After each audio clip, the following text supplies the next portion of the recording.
Humanga ang protagonist, dahil una, natuto siya ng magic, at ngayon ay natuto na rin siya ng self-defense skills, at iniisip niya kung magiging isang maalamat na mage swordsman siya. Sa kalaunan, nakita ang protagonist na nakatitig sa stick, nagtanong si Hansen kung ano ang kanyang ginagawa. Natuwa ang protagonist, at inutusan si Hansen na umalis sa Bay Area, at pinagtibay niya ang kanyang senior command. Nang maglaon, sa Bay Area, pareho silang nababalisa, at nag-aalala niyang tinanong ang kanyang nakatatanda kung ayos lang sila. Tiniyak sa kanya ng protagonist na hindi niya kailangang mag-alala masyado, dahil nakatira siya sa mga ganitong uri ng tao, kaya kapag nakita siya, magiging magalang sila.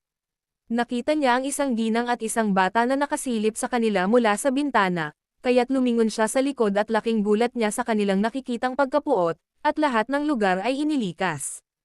Inutusan ni Raymond ang kanyang mga tao na dumalo muna sa klinik, dahil handa na ito, at pumayag naman ang kanyang junior.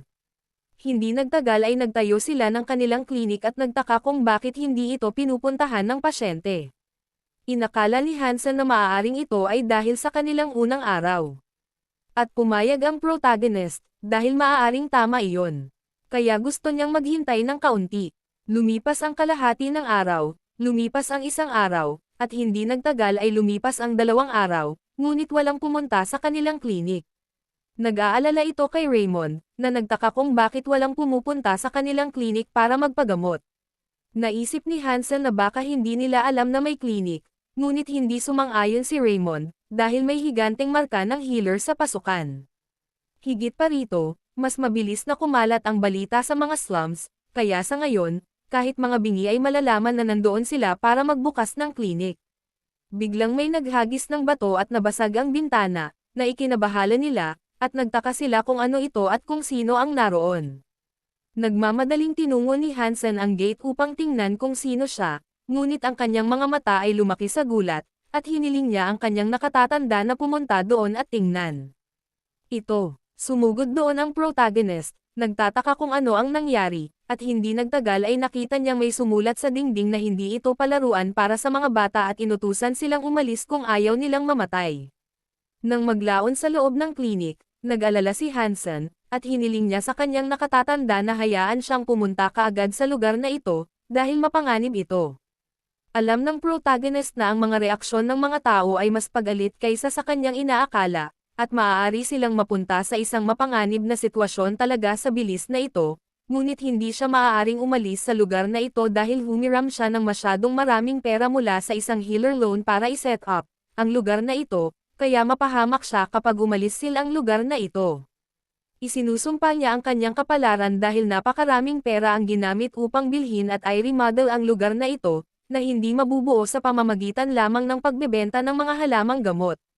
Nadagdagan pa ang interes, kahit ngayon habang nagsasalita sila, at alam niya na ginagawa ng mga taong nagpapahiram ng healer ang lahat ng kanilang makakaya upang mabayaran ng mga healers ang pera. Kaya hindi alam ni Raymond kung ano ang kanilang gagawin, kaya gusto niyang magtagumpay sa pagbabayad sa kanila.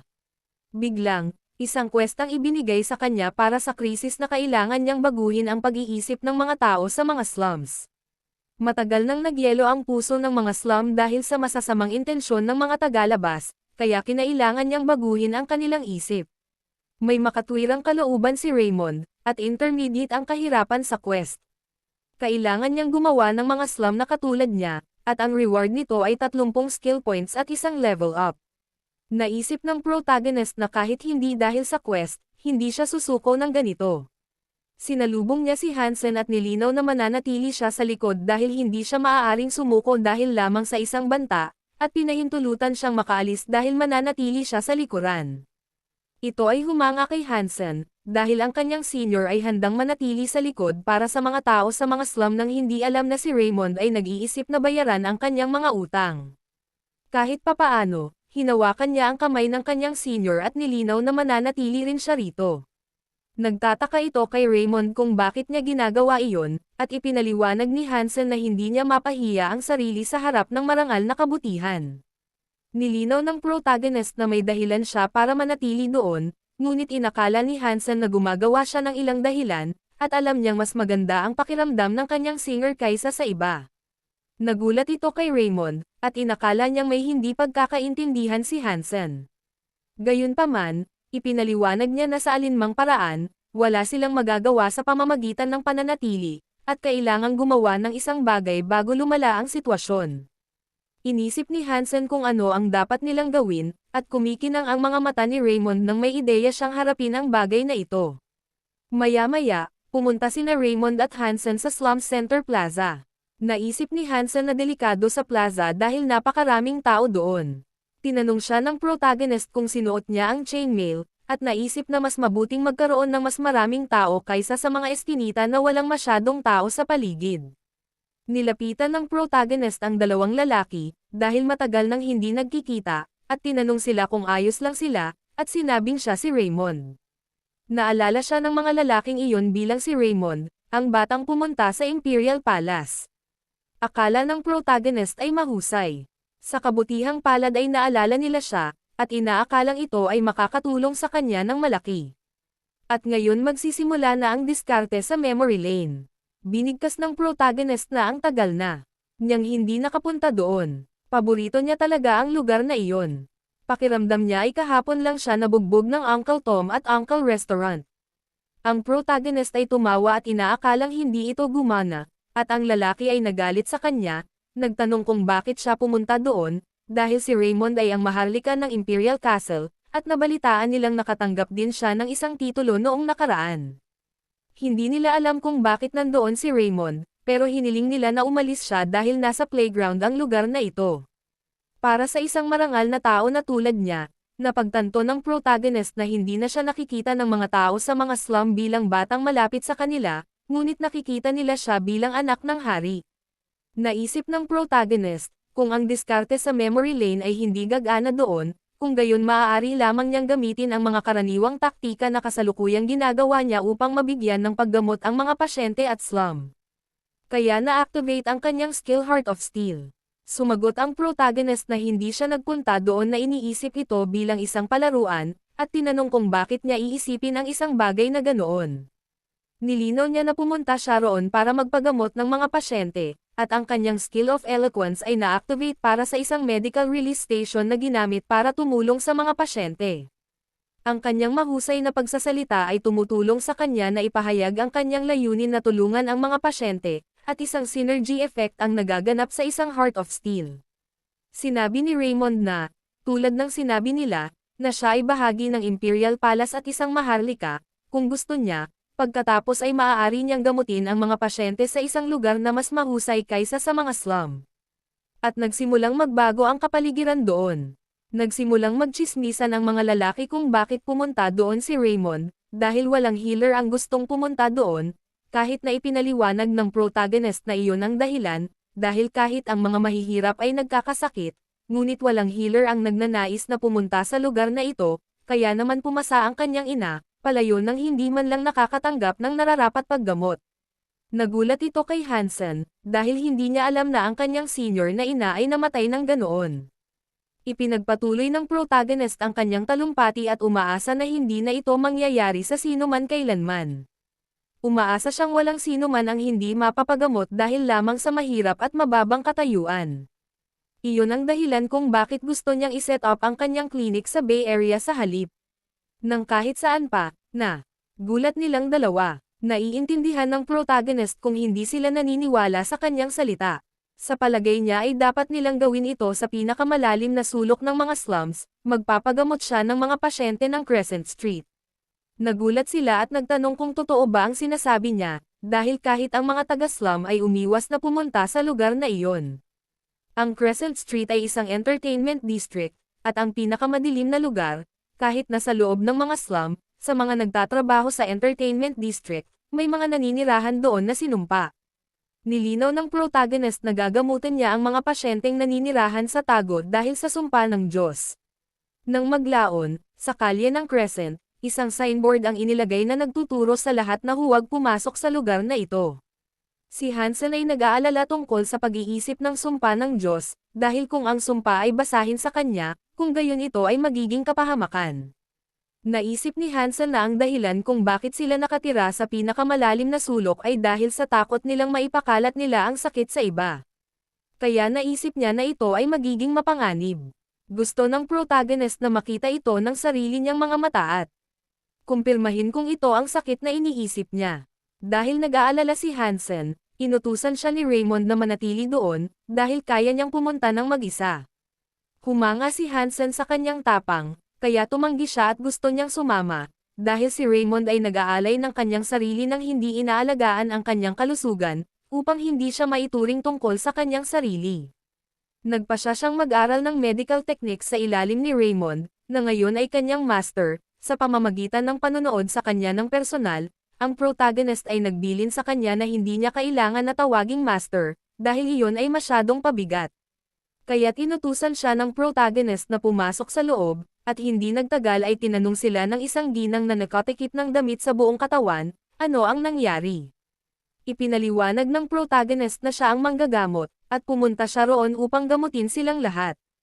Nagulat ito sa ginang, at natawa siya nang malaman na gusto niya silang tretuhin, at gusto niyang makita kung ano ang magagawa niya, at gusto niyang subukan niya ito. Inilabas niya ang kanyang mukha, na natatakpan ng mga pulang batik, at gusto niyang gamutin niya ang sakit na ito na kilala bilang sumpa ng Diyos. Laking gulat ni Hansen dahil natatakpan ng pula at itim na batik ang katawan ng ginang, kaya naman inisip niya kung ito ba ay isang nakakahawang sakit. Tinanong siya ng protagonist kung maaari niyang tingnan ng malapitan ang kanyang mukha, at isinuot niya ang mga guwantes upang suriin siya. Ngunit nag-aalala si Hansen. Ikinagulat niya ito, dahil walang takot na lumalapit sa kanya si Raymond, kahit na ito ay isang sumpa na sakit. Ang mga batik ay kasama ng mga kilalang katangian ng mga ulcer, at malaki ang posibilidad na ito ang sakit na naisip niya na may karaniwang kaalaman sa medikal. Ito ay hindi isang sumpa, ngunit ito ay isang uri lamang ng sakit sa balat. Pagkatapos ay tumingin ang protagonist sa iba at tinanong kung maaari niyang tingnan ang iba pa sa kanila. Tinanong niya sila kung ayos lang. Noon ay gusto niyang tingnang mabuti ang pinakamalalim na sulok ng kanilang katawan. Wala talaga silang pakialam, dahil sa pagbebenta ng kanilang katawan ang ikinabubuhay nila, at ayaw nilang sisihin niya sila kung sakaling kumalat sa kanya ang sumpa. Sinagot ng protagonista na kung tama ang iniisip niya, ito na, ang sakit ay hindi kumakalat sa pamamagitan lamang ng pakikipag-ugnay, kaya hindi niya kailangang mag-alala tungkol dito, at ayaw niyang mag-alala sila sa kanya.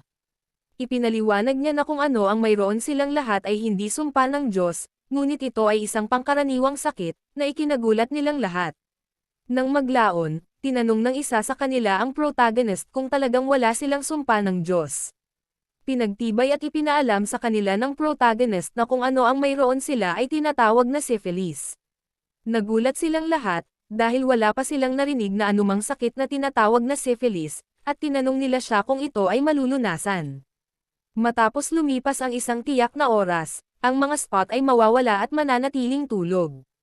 Magrente sa syphilis sa Earth.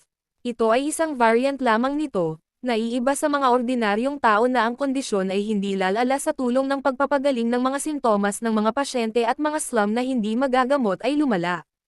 At iyon ang dahilan kung bakit malamang na inisip nila ito bilang sumpa ng Diyos. Bagamat maaaring ito ay medyo naiiba, ang mahalagang katangian ng bakterya na nagdudulot nito ay dapat na pareho, kaya ang paraan ng paggamot ay dapat ding pareho. Binanggit ni Hansen ang tungkol sa sakit na syphilis, at inakala niyang napakahusay ng sinaunang kaalaman. Nagtanong sila kung mayroong isang paraan upang gamutin ito, at pinatunayan at ipinaliwanag niya na ito ay isang tuwirang paraan ng paggamot. Tiningnan ng protagonist ang bulok na tinapay at mga dalandan at tinanong sila kung maaari nilang makuha ang mga iyon kung hindi niya ito kinakain. Nagulat siya nito, at ang protagonist ay nagramble na ang tinapay ay buong amag at hindi maaaring kainin, kahit na iniisip niya kung ano ang gusto nitong gawin dito. At sinagot ng protagonist na gagawa siya ng magic pill kasama nito. Binanggit din ni Hansen ang detalyeng ito, na ang tinapay na may amag ay maaaring gamitin sa paggawa ng magic pills. Iniisip niya kung ano ang sinusubukang gawin ni Raymond. Ngayon, kinuha ni Raymond ang bulok na tinapay at iniwan ang mga table task ng Magic Tower ay ang maalamat na gamot na nagpabago sa lahat ng medikal na kasaysayan, na penicillin. Ngunit hindi na kailangang maghanda ng penicillin para gamutin ang syphilis, dahil posible ring gamutin ang syphilis gamit ang mga halamang gamot na tumubo sa Lipentia. Gayunpaman, Ang problema ay magiging masyadong magastos ang damo, at isinumpa niya ang pera na ito at nais na maging matagumpay at kumita ng maraming pera. Dahil ang amag sa molder na tinapay ay mas mura kaysa sa penicillin, sinubukan niyang gamitin ang mga ito upang gumawa ng penicillin, na walang bayad.